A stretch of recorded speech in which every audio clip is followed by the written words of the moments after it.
Allahu Allahu Allahu Allah Allahu Allahu Allahu Allah. Maksiat sendiri itu apa? Assalamualaikum. Itu asal katanya aso, durhaka, maksiat orang yang durhaka. Jadi orang secara syariat, orang yang bermaksiat adalah orang yang melanggar perintah dari Allah Subhanahu wa taala, melanggar perintah dari Nabi Muhammad sallallahu alaihi wasallam. Secara garis besarnya maksiat adalah orang yang melanggar syariat. Itu aja ya. Titik. Orang yang melanggar syariat itu adalah perbuatan maksiat. Bisa dipahami? Wabarakatuh. Waalaikumsalam warahmatullahi wabarakatuh. Disebutkan maksiat kecil yang dilakukan oleh sahabat, bukan dilakukan, yang memang tidak pernah dilakukan oleh sahabat. Sekecil apapun itu maksiat dan keimanannya tetap kepada Allah, walaupun dikatakan maksiat kecil itu tidak dilakukannya. Contohnya apa maksiat kecil di zaman sahabat dan sekarang.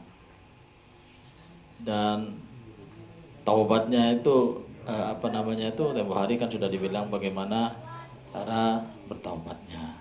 Waktu di mana itu? Sampai itu.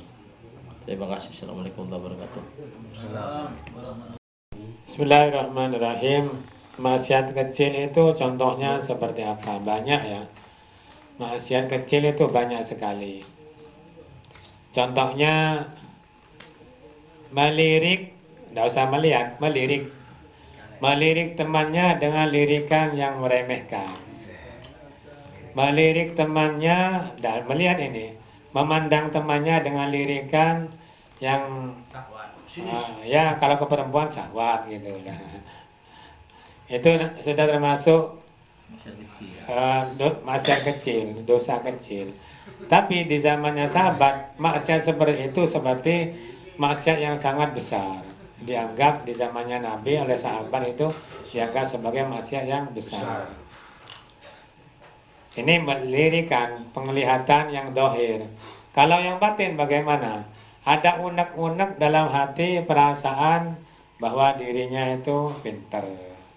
Ada perasaan dirinya itu cerdas. Ada perasaan dirinya lebih dari yang lainnya. Ada perasaan cuman. Padahal cuma perasaan. Lah itu sahabat menganggapnya hal itu seperti perbuatan dosa yang besar. Kalau orang yang selalu melakukan dosa-dosa kecil, maka dikatakan oleh makalahnya ulama, la saghirata ma'al istimrar wala kabirata ma'al istighfar. Tidak ada dosa-dosa yang kecil kalau selalu dibuat terus menerus selalu berbuat dosa kecil, maka itu akan menumpuk menjadi dosa yang besar.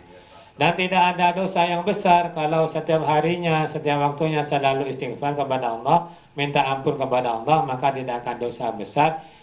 Kemudian dosa itu minta ampun, istighfar kepada Allah, maka dosa yang besar itu akan rontok, akan hancur. Jadi la saghirata ma'al istimrar wala kabirata ma'al istighfar. Tidak ada dosa yang kecil yang selalu diperbuat kecuali dosa itu akan menjadi besar, dan tidak ada dosa yang besar yang diperbuat di sana kemudian minta istighfar kecuali di sana akan rontok, akan hancur dosa-dosa besar itu. Sama namanya dosa di zamannya sahabat dan di zamannya sekarang sama, dosa kecil itu sama, dosa-dosa besar sama. Kemudian ada ulama yang mengatakan bahwa ini ulama ya, tidak ada dosa kecil itu, tidak ada dosa-dosa besar itu, tidak ada. Semuanya dosa sama di hadapannya Allah sama. Karena apa? Yang kita durhakai, yang kita maksiati adalah Allah. Berarti dosa itu besar semua. Ini menurut ulama yang lain. Tidak ada dosa kecil, dosa besar sudah ada. Katanya ulama, sebagian ulama. Tapi menurut hadis-hadis yang lain, ada beberapa dosa-dosa yang besar, yaitu menyekutukan Allah, syirik, membunuh orang lain, orang mukmin, durhaka pada orang tua, itu dosa, mencuri, memotong zina, itu dosa-dosa besar kalau menurut sebagian ulama, atau ada hadis yang mengatakan begitu ya. Jadi dari hadis itu berarti ada dosa itu ada yang besar, ada yang kecil. Tapi sebagian ulama tidak ada dosa besar, dosa kecil, tidak ada, semuanya dosa sama. Itu ikhtilaf masalah dosa. Mungkin itu yang bisa saya jawab. Mungkin ada pertanyaan lain. Waktu itu apa maksiat? Apa haram tadi gimana? Terus kalau di surga itu buah kursi, kalau di dunia ya dinamakan buah apa? Ya? Terima kasih.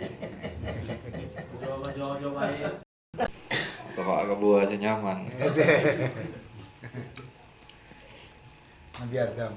Kalau di surga itu larangan bagi Nabiullah Adam dan Sayyidina Hawa untuk mendekati, bukan menikmati. Mendekati saja sudah diharamkan, apalagi sampai memakannya atau mengkonsumsi buah khuldi.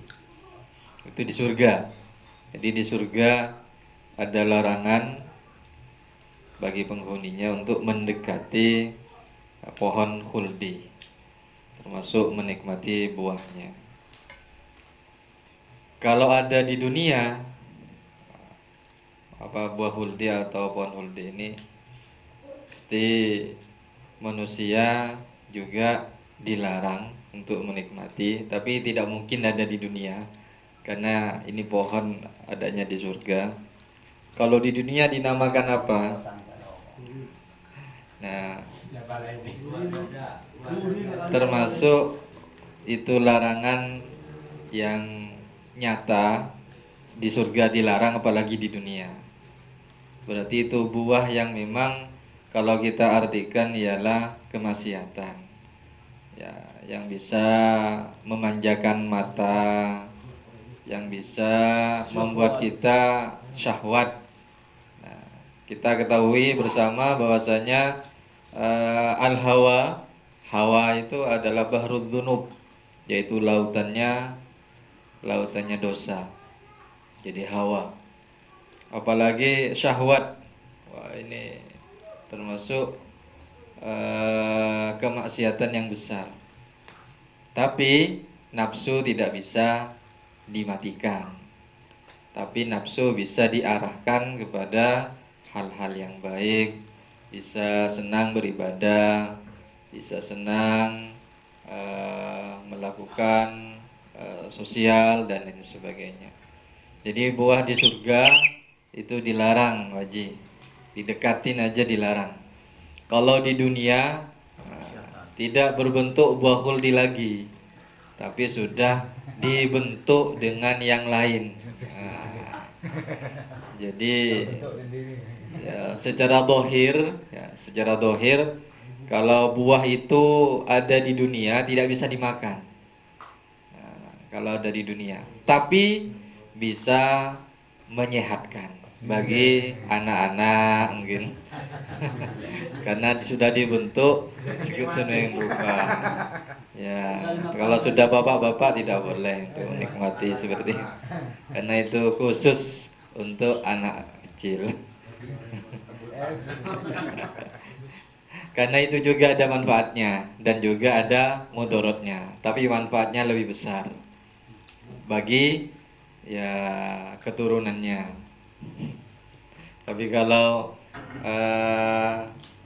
untuk yang bukan muhrim atau mungkin di luar itu, nah itu menjadi dosa yang sangat besar kalau diartikan dengan buah khuldi yang sudah nampak di dunia. Kalau di surga kayak apa buah khuldi di surga kita gak tahu. Nanti kita menyaksikan sama-sama. Amin di surga. Amin. Amin.